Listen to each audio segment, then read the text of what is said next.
Here's another point I'm seeing from dyslexia costs California an estimated 12 billion annually and 1 trillion over 60 years in lost productivity.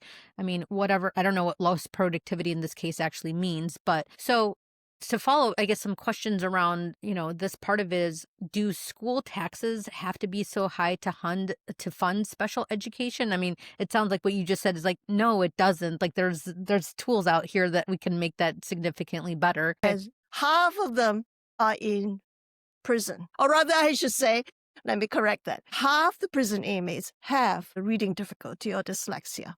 Interesting. And in fact, we have had prison inmates from California Hmm. writing to us asking for the program in prison. What are you doing? Well, we have to jump through a lot of hurdles, right, through the bureaucracy. But I hope somebody who is in a position to do something about it can support our work. So let's say somebody is struggling with a learning disability through their Mhm. schooling years.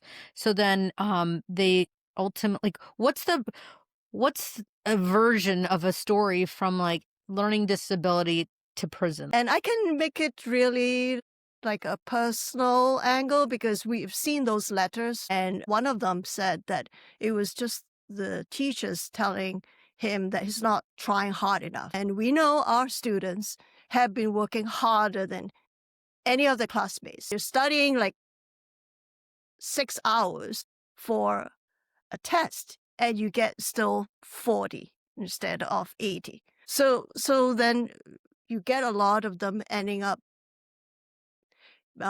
being in the category that you call juvenile delinquents, right? And then later on ending up in prison because, there's also poverty. Is part of this problem with lack of literacy. Mhm.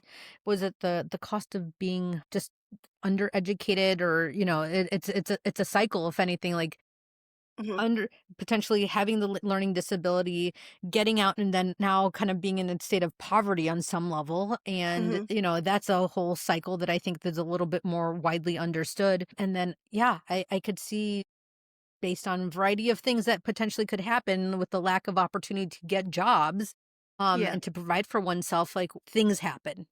So, yeah, they keep going back into prison because of it, right? And so that's why I say this is a big problem that impacts everyone, right? In some way, because it's a very big societal problem.